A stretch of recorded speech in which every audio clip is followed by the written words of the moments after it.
Hello बच्चों, कैसे हो आप सभी। मैं आशा करता हूँ कि आप सभी स्वस्थ होंगे, मस्त होंगे और आपकी पढ़ाई भी बहुत अच्छे तरीके से चल रही होगी। मेरे प्यारे बच्चों, आज की इस क्लास में मैं आपको पढ़ाऊंगा प्रोटीन और अमीनो अम्ल के बारे में। प्रोटीन क्या होता है और अमीनो अम्ल क्या होता है, इसको आज हम अच्छे से आपको समझाने वाले। चलिए आज की इस क्लास को शुरू करते हैं। समझते हैं सबसे पहले प्रोटीन क्या होता है। What is the protein. Protein किस चीज का बना होता है और क्या होता है इसके बारे में। सबसे पहले हम लिखेंगे यहाँ पर प्रोटीन के बारे में। प्रोटीन क्या होता है।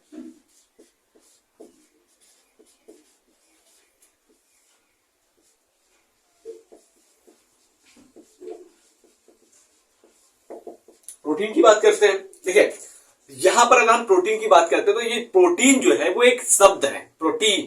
तो इस शब्द का प्रयोग सबसे पहले किसने किया था, यानी कि टर्म प्रोटीन क्वाइंड किसने किया था या यूज किसने किया था, इसकी बात करते हैं। तो अगर हम बात करते हैं टर्म प्रोटीन क्वाइंड बाय की, टर्म प्रोटीन क्वाइंड बाय, यानी कि प्रोटीन शब्द का प्रयोग, प्रोटीन शब्द का प्रयोग। तो प्रोटीन शब्द के प्रयोग करने वाले दो वैज्ञानिक हैं और दोनों ने अलग अलग समय पर अलग अलग जगह पर रह करके प्रोटीन शब्द का प्रयोग किया था। पहले वैज्ञानिक की नाम बात करते हैं तो वो है बर्जेलियस, जिन्होंने 1837 ईस्वी यानी कि 1837 में प्रोटीन शब्द का उपयोग किया था। दूसरे वैज्ञानिक है मोल्डर। तो मोल्डर ने 1838 ईस्वी में यानी कि 1838 में प्रोटीन शब्द का उपयोग किया था। कौन कौन से वैज्ञानिक हैं। पहले वैज्ञानिक का नाम है बर्जेलियस, बर्जेलियस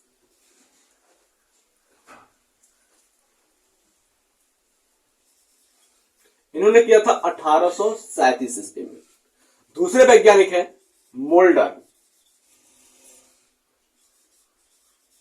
इन्होंने किया था 1838 ईस्वी में प्रोटीन शब्द का प्रयोग। बात समझ में आया। चलिए आगे हम बात करते हैं प्रोटीन के डेफिनेशन की, इंट्रोडक्शन की बात करते हैं। थोड़ा सा सुन लीजिए, फिर उसके बाद मैं आपको लिख करके समझाऊंगा एक एक पॉइंट को अच्छे से। देखिए अगर हम बात करते हैं जो प्रोटीन होता है और किसी भी जीवित जीव की जो कोशिका होती है उसके अंदर ये सबसे महत्वपूर्ण कार्बनिक घटक होता है। यानी कि अगर हम कह रहे हैं तो protein is the principal component या constituent of a living cell. बात समझ में आई। दूसरी नंबर पर अगर हम बात करते हैं जो प्रोटीन होता है वो एक पॉलीपेप्टाइड होता है। मतलब क्या होता है, इसमें ढेर सारे पॉलीपेप्टाइड बॉन्ड होते हैं एमिनो एसिड के बीच में।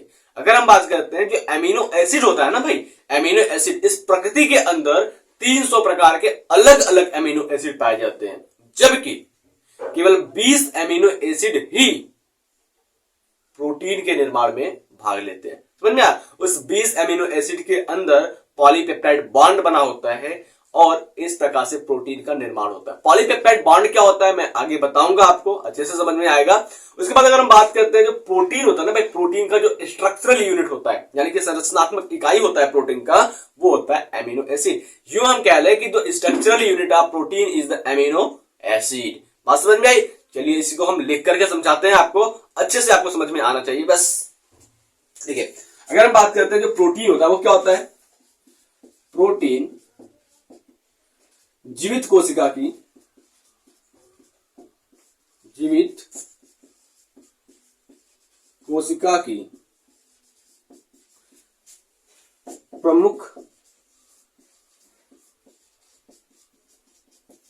कार्बनिक घटक है। मतलब क्या होगा भाई, प्रोटीन द मैन कंस्टिट्यूएंट, मतलब क्या हो जाएगा, protein is the main constituent of a living cell. समझ में आया।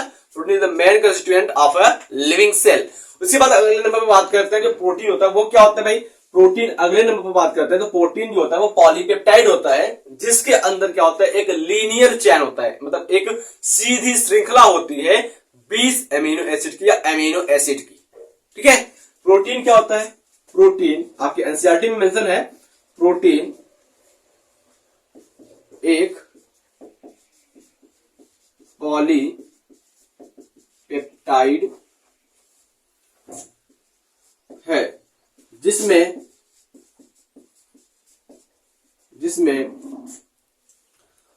एमिनो एसिड की या एमिनो अम्ल की एक सीधी श्रृंखला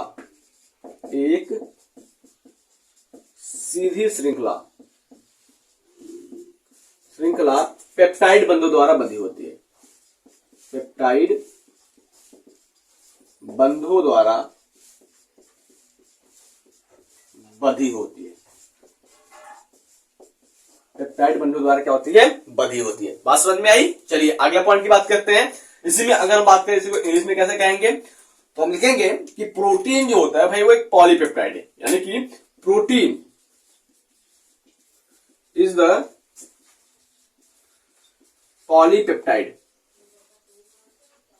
protein is the polypeptide, they are linear chain. कौन? प्रोटीन जो होता है वो एक लीनियर चैन होता है in which amino acid links by peptide bond. यानी कि बात करेंगे they are linear chain in which linear chain of amino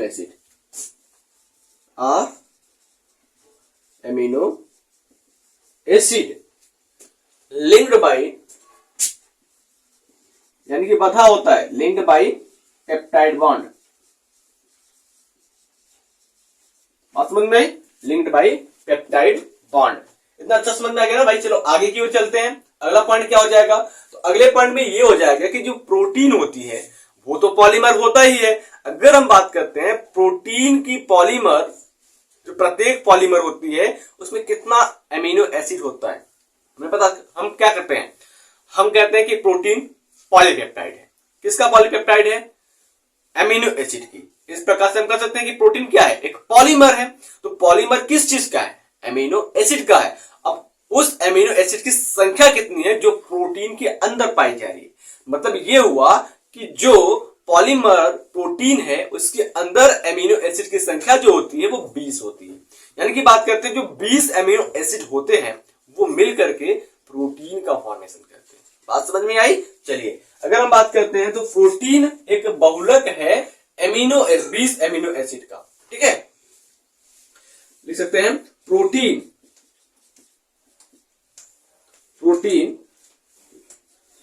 एक बहुलक है जिसमें 20 अमीनो अम्ल या एमिनो एसिड होते हैं। क्या कहेंगे हम? Protein is a polymer, protein is a polymer in which 20 amino acid, जिसमें 20 एमिनो एसिड होते हैं। और दूसरी बात करते हैं, देखो जो एमिनो एसिड होते हैं वो सेम टाइप के नहीं होते। जैसे सेलुलोज का स्ट्रक्चर पढ़ा था आपने ना भाई, सेलुलोज में केवल और केवल बीटा ग्लूकोज था। ठीक उसी प्रकार से अगर हम बात करते हैं प्रोटीन जो होती है उसमें सेम एक ही प्रकार के एमिनो अम्ल नहीं पाया जाता। जैसे कि इनुलिन नहीं पाया जाता। इसमें ग्लाइसिन, एलानिन, वायलिन, इस प्रकार से अलग अलग प्रकार के एमिनो अम्ल जुड़े होते हैं। ठीक है, और वो आपस में पॉलीपेप्टाइड बॉन्ड के द्वारा बच जाते हैं। तो हम कहेंगे कि जो प्रोटीन होता है उसमें अलग अलग प्रकार के एमिनो अम्ल पाए जाते हैं। तो ये क्या हो जाएगा? होमोपॉलीसैकेराइड या हेटेरोपॉलीसैकेराइड? तो यही जो प्रोटीन होता है वो हेटेरोपॉलीसैकेराइड होता है। क्या होता है? हेटेरोपॉलीसैकेराइड होता है। क्यों? क्योंकि यहां पर अलग अलग प्रकार के एमिनो अम्ल आपस में जुड़ते हैं। तो हम कहेंगे कि प्रोटीन एक हेटेरोपॉलीसैकेराइड है। प्रोटीन एक हेटेरोपॉलीसैकेराइड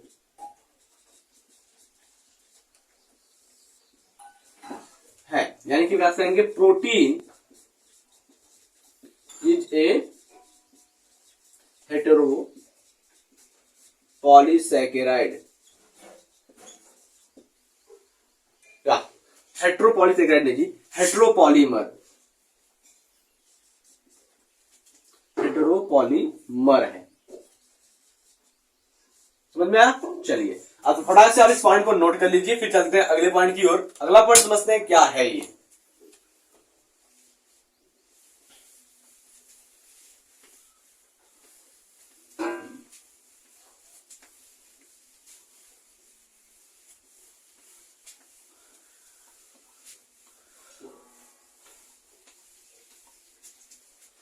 अगले पॉइंट में अगर हम बात करते हैं प्रोटीन की जो सबसे छोटी इकाई होती है या छोटी संरचनात्मक इकाई होती है उसे हम क्या कहते हैं। ठीक है, यहां पर देखते हैं प्रोटीन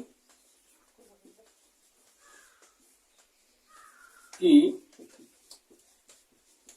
सबसे छोटी इकाई, प्रोटीन की सबसे छोटी इकाई क्या है भाई? एमिनो एसिड है, एमिनो अम्ल है, एमिनो एसिड। यानी कि बात करें हम smaller unit of protein are amino acid. ठीक है, smaller unit of protein are amino acid, या फिर कर सकते हैं भाई structural unit of amino acid, structural unit of protein are amino acid, यानी कि एमिनो अम्ल प्रोटीन की संरचनात्मक इकाई है, ये भी हो सकता है। उसके बाद अगर हम बात करते हैं जो प्रोटीन होता है भाई वो कहां बनता है, कहां से सिंथेसिस होता है, इसकी बात करते हैं। हमने क्लास 8 से ही पढ़ते आया है कि जो राइबोसोम होता है वो प्रोटीन फैक्ट्री कहलाता है। क्या कहलाता है? प्रोटीन फैक्ट्री कहलाता है। तो इस प्रकार से अगर हम कहेंगे तो प्रोटीन सिंथेसिस कहां से होता है, तो राइबोसोम के अंदर होता है। यानी कि कहेंगे protein are synthesised by the ribosome, और इसमें हेल्प कौन करता है? आरएनए हेल्प करता है प्रोटीन संश्लेषण में, प्रोटीन स्राव में। ठीक है, तो कहेंगे कि राइबोसोम प्रोटीन स्राव करता है। कहें प्रोटीन का स्राव, प्रोटीन का संश्लेषण या स्राव, संश्लेषण राइबोसोम द्वारा होता है। प्रोटीन का स्राव राइबोसोम द्वारा होता है। आरएनए प्रोटीन स्राव में भाग लेता है। ठीक है, आरएनए प्रोटीन संश्लेषण में भाग लेता, आरएनए प्रोटीन संश्लेषण में क्या करता है? भाग लेता है। तो ये दो पॉइंट क्या लिखे जाएंगे भाई? आरएनए जो होता है वो प्रोटीन संश्लेषण में भाग लेता है और प्रोटीन का संश्लेषण राइबोसोम द्वारा होता है। तो हम कहेंगे protein synthesised by the ribosome, protein synthesised by the ribosome, and क्या हो जाएगा? RNA take part in the synthesis of protein, RNA take part in the synthesis of protein, RNA take part in the synthesis of protein. बात समझ में आई अच्छे से? चलिए फटाक से आप इसको नोट कर लीजिए। फिर उसके बाद मैं आपको बताता हूं केमिकल कंपोजिशन या केमिकल कंस्टिट्यूएंट ऑफ प्रोटीन, यानी कि इस प्रोटीन के अंदर कौन कौन से रासायनिक घटक पाए जाते हैं, क्या क्या चीजें होती हैं जिनसे मिलकर के एक प्रोटीन का निर्माण होता है। हमें तो पता है कि भाई प्रोटीन में क्या होता है, प्रोटीन एमिनो एसिड से बना होता है, बट जो प्रोटीन होता है उस प्रोटीन के अंदर कौन कौन से केमिकल होते हैं जो एमिनो एसिड में प्रेजेंट होते हैं और जिससे मिलने के बाद प्रोटीन का फॉर्मेशन होता है। उसके अमाउंट की भी बात करेंगे, तो फटाक से पहले आप इसको नोट कर लीजिए। ठीक है,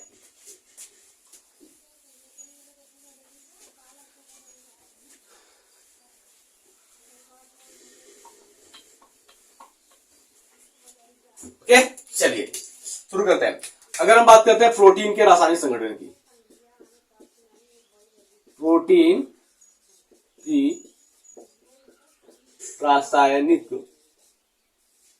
संगठन, यानी कि केमिकल कंपोजिशन ऑफ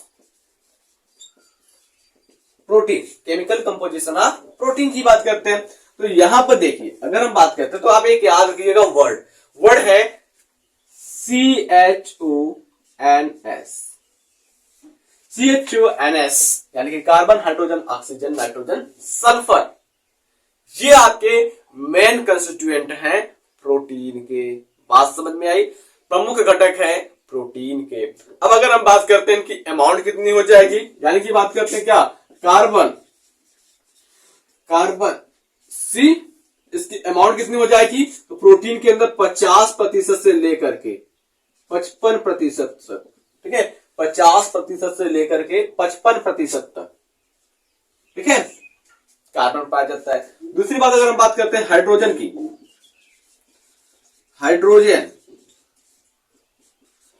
हाइड्रोजन का जो अमाउंट होता है वो कितना होता है भाई, हाइड्रोजन जो होता है वो 6% से लेकर के 7.5% या 7.3% तक पाया जाता है, ठीक है।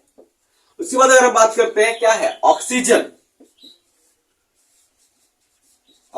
की बात करते हैं। ऑक्सीजन की जो मात्रा होती है प्रोटीन में वो कितनी होती है, तो 19% से 24% तक, 19% से 24% तक ऑक्सीजन पाया जाता है। देन उसके बाद अगर हम बात करते हैं अगले पॉइंट की, तो अगले पॉइंट में नाइट्रोजन की मात्रा जो होती है वो 15% से लेकर के 19% तक पाया जाता है, ठीक है। अमाउंट ऑफ नाइट्रोजन 15% से लेकर के 19% तक। बात समझ में आई? उसके बाद अगर हम बात करते हैं, लास्ट पता है आपका सल्फर, यस, इसकी जो मात्रा होती है वो होती है 0% से लेकर के 0% से 14% तक। ये सल्फर की मात्रा होती है प्रोटीन के अंदर। अब ये पांचों के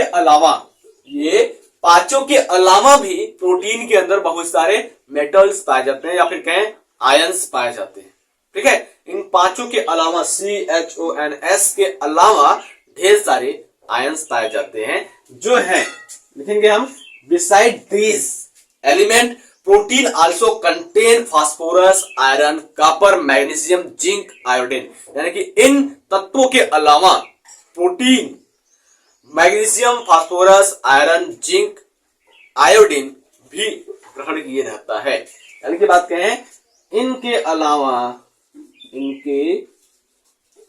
अलावा बिसाइड दिस प्रोटीन कंटेन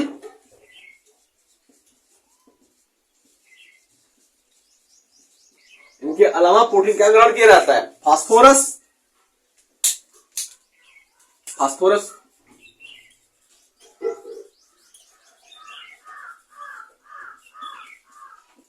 और मैग्नीशियम,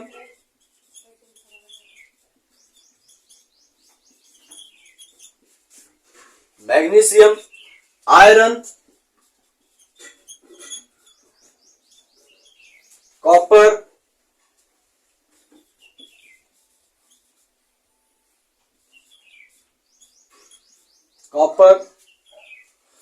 जिंक, आयोडीन, ETC। बात समझ में आया अच्छे से? मैं समझता हूं कि आपको अच्छे से प्रोटीन समझ में आ गया होगा। फिर बात करते हैं अमीनो अम्ल की। अमीनो अम्ल क्या होता है, कितने प्रकार की होती है, उसकी बात करते हैं।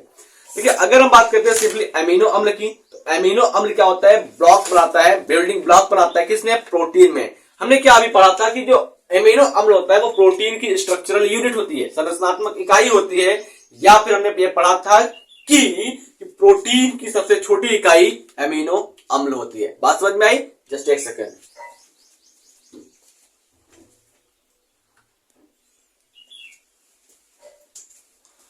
चलिए, तो फटाक से आप इसको नोट कर लीजिए, फिर उसके बाद समझते हैं अमीनो अम्ल क्या होता है।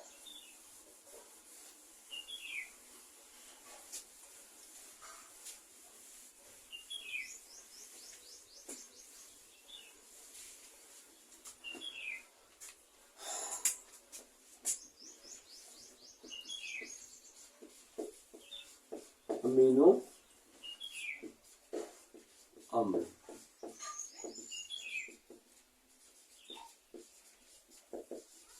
Amino acid. बात समझ में आया? चलिए अब हम बात करते हैं अमीनो एसिड क्या होता है। हमने अभी क्या बताया कि अमीनो अम्ल जो होता है प्रोटीन की संरचनात्मक इकाई होती है, यानी कि हम कहेंगे कि अमीनो अम्ल या अमीनो एसिड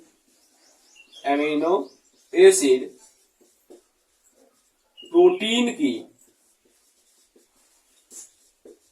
संरचनात्मक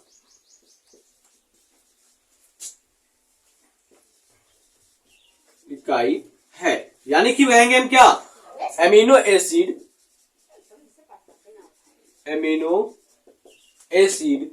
इज द स्ट्रक्चरल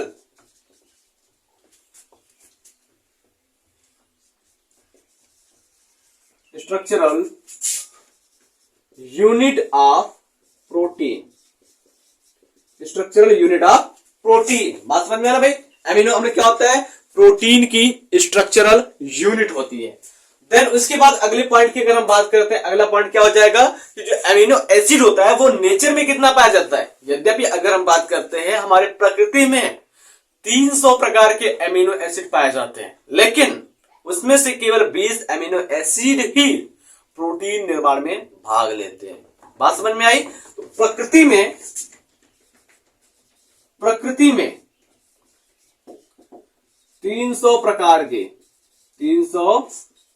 के अमीनो अम्ल पाए जाते हैं, जबकि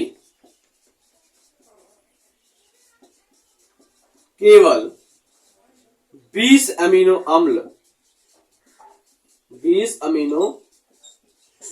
अम्ल ही प्रोटीन निर्माण में भाग लेते हैं।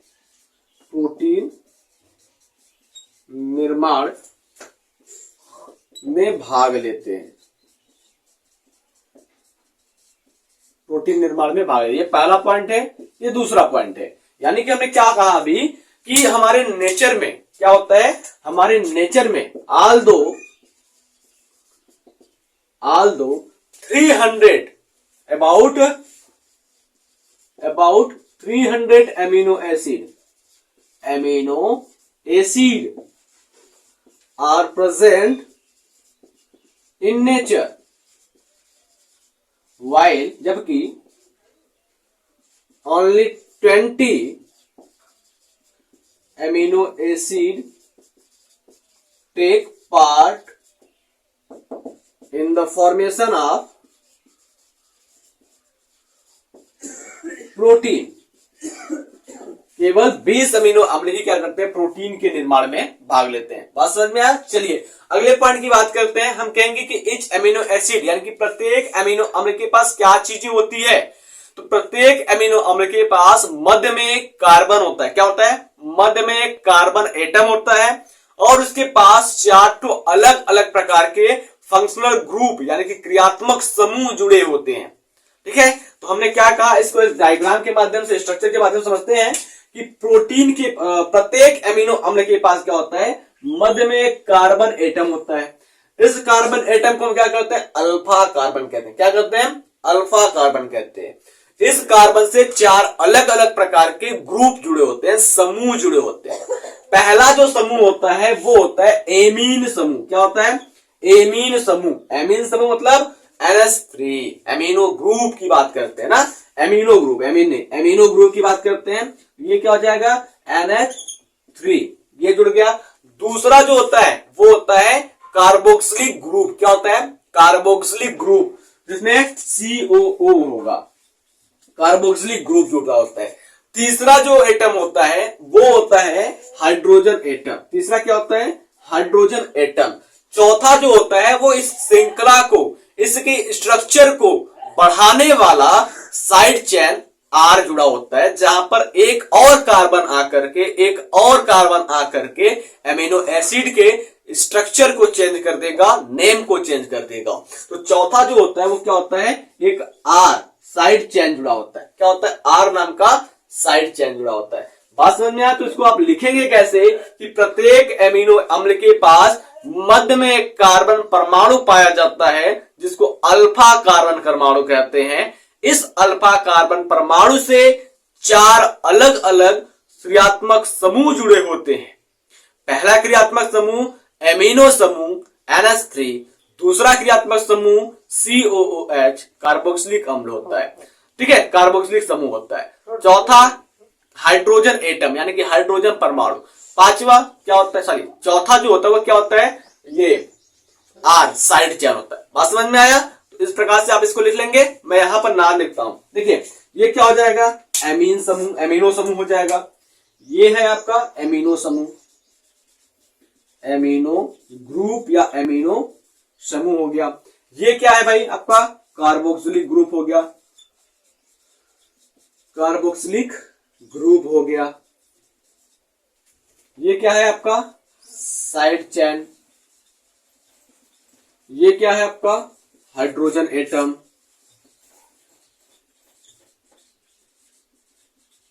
बात समझ में आई अच्छे से? चलिए अभी मैं आपको यहां पर फिर से बता देता हूं।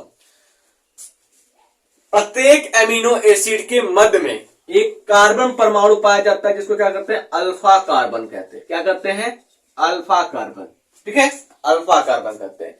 इस अल्फा कार्बन से 4 अलग अलग प्रकार के समूह जुड़े होते हैं। पहला समूह क्या है, एमिनो समूह NH3। दूसरा क्या है, कार्बोक्सिलिक समूह COO। तीसरा क्या है, हाइड्रोजन एटम। चौथा है R साइड चेन जो आगे चल करके इसके केमिकल स्ट्रक्चर को बढ़ाएगा। अब हम कहेंगे कि एक ऐसा कार्बन जो अल्फा कार्बन हो और उससे 4 अलग अलग प्रकार के ग्रुप जुड़े हो, उस कार्बन को हम क्या कहेंगे, तो इस कार्बन का नाम जो होगा वो होगा एसिमेट्रिक कार्बन। क्या होगा, एसिमेट्रिक कार्बन। बात समझ में आ? मतलब क्या है, इस कार्बन को अगर हम बीच से काटेंगे तो इधर कुछ और मिलेगा। समझ में आया? तो फटाक से आप इस पॉइंट को नोट कर लीजिए। फिर चलते हैं अगली और एग्जांपल को समझते हैं एमिनो एसिड के। ठीक है,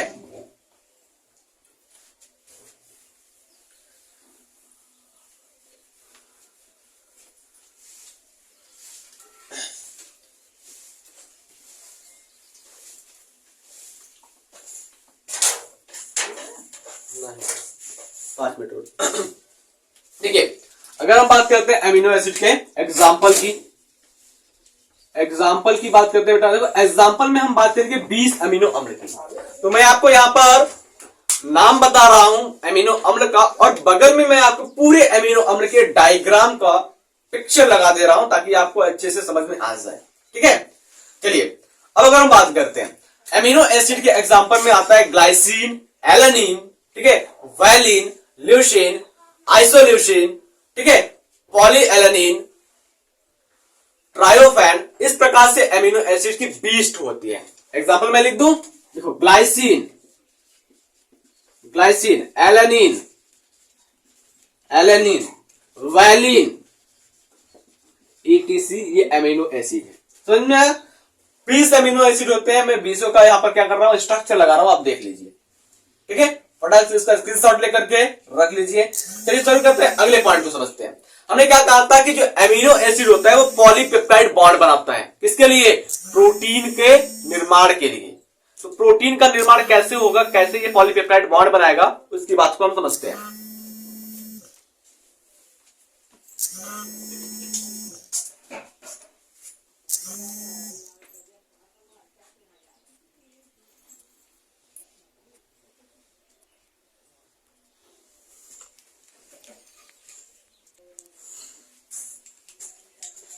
चलिए जैसे अगर हम बात करते हैं, मैं आपको कुछ एग्जांपल बताया, ग्लाइसिन, एलानिन, वैलिन, इस प्रकार से हमने आपको एग्जांपल बताया। एक होता है सेवेरिन।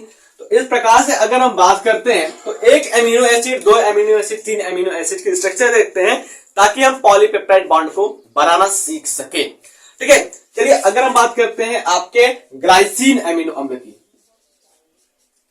ग्लाइसिन, इधर बात करेंगे आपके एलानिन की, और इधर बात करेंगे हम आपके सेवेरिन की। किसके, सेरीन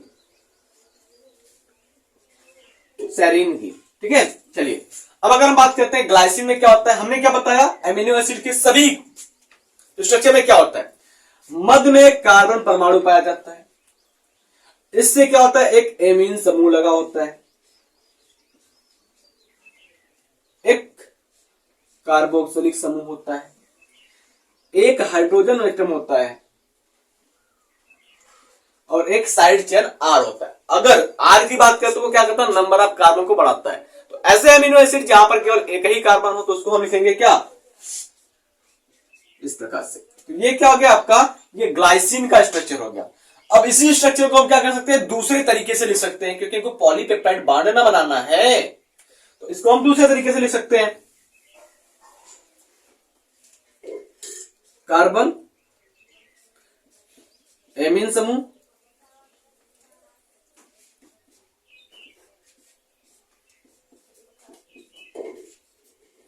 ठीक है, कार्बोक्सिलिक समूह, हाइड्रोजन एटम, हाइड्रोजन एटम, ये क्या हो गया, ग्लाइसिन हो गया। अब एलेनिन की बात करते हैं, एलेनिन को भी हम सेम वही लिखेंगे इस प्रकार से ही, CH3 कार्बोक्सिल एमीन समूह,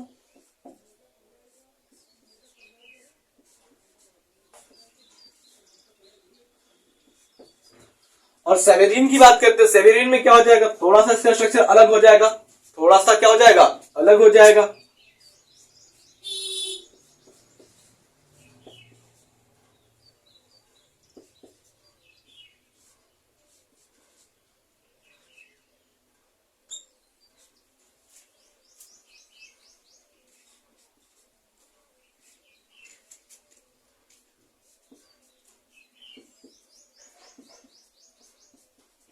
इस प्रकार से इसका स्ट्रक्चर बन जाएगा।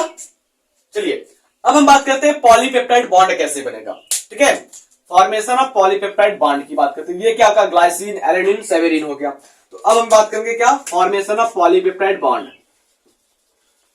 फॉर्मेशन ऑफ पॉलीपेप्टाइड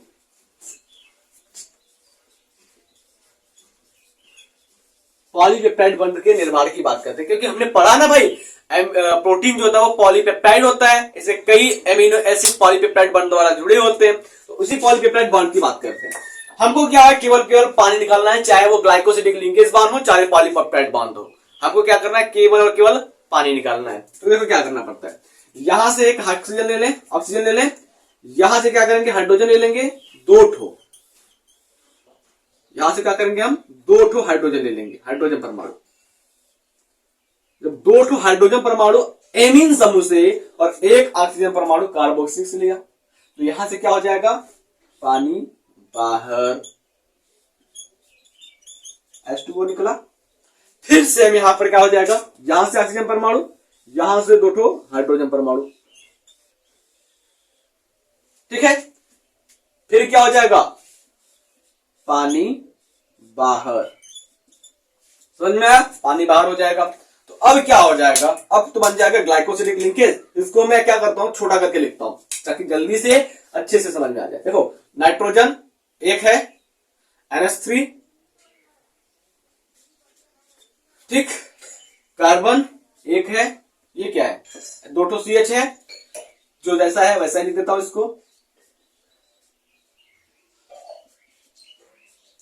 कार्बन, एक तो ऑक्सीजन आपका निकल गया, बचा क्या, ऊपर वाला बचा, ऊपर वाला लिख लो, इसको हम लिख देते हैं ऐसे, क्या ये NH3 है, नाइट्रोजन हो गया यहां पर, और दो ठो हाइड्रोजन निकल गया, एक हाइड्रोजन ऊपर हो गया, उसके बाद कार्बन जैसा था, उसके बाद फिर कार्बन, डबल बॉन्ड ऊपर ऑक्सीजन, ये हाइड्रोजन, नीचे CH3, उसके बाद क्या, पानी तो फिर से निकल गया ऑक्सीजन, फिर से यहां पर क्या, नाइट्रोजन, एक हाइड्रोजन बचा, ऊपर लिख दिया, कार्बन, फिर कार्बन, डबल बॉन्ड ऑक्सीजन, इधर तो पूरा निकल गया है, पानी निकलेगा आगे, और क्या हो जाएगा इधर, CH2OH,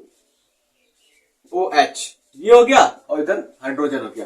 तो अब अगर हम बात करते हैं जो पॉलीपेप्टाइड बॉन्ड है वो बना कहां पर है, तो उसकी बात करते हैं। तो एक पॉलीपेप्टाइड बॉन्ड तो यहां पर बना हुआ है, दूसरा पॉलीपेप्टाइड बॉन्ड यहां पर बना हुआ है, तो तीन अमीनो अम्ल को हमने जोड़ा, तो कितने पॉलीपेप्टाइड बॉन्ड बने, दो ठो। बात समझ में आया, कितने, दो ठो बने। तो मैं लिख दूं यहां पर, ये और ये दोनों क्या है, पॉलीपेप्टाइड बॉन्ड है, सॉरी पेप्टाइड बॉन्ड है, पॉलीपेप्टाइड नहीं, पॉलीपेप्टाइड लिखा सकते हैं, दो ठो तो पॉली हो जाएगा, पेप्टाइड, बॉन्ड है। इस प्रकार से प्रोटीन की संरचना का निर्माण होता है। ढेर सारे अमीनो अम्ल आपस में जुड़ेंगे और प्रोटीन के स्ट्रक्चर का निर्माण करेंगे। तो आई होप आपको ये क्लास बहुत अच्छा लगा होगा और अच्छे से समझ में आया होगा। इसमें मैंने थोड़ा सा कॉम्बिनेशन किया है हिंदी और इंग्लिश का, हालांकि मैंने हर क्लास में किया है, लेकिन वहां पर उतना ज्यादा नहीं जितना कि आज की इस क्लास में करते हैं। ठीक है, मिलते हैं आपसे अगली क्लास में, तब तक के लिए जय हिंद, जय भारत।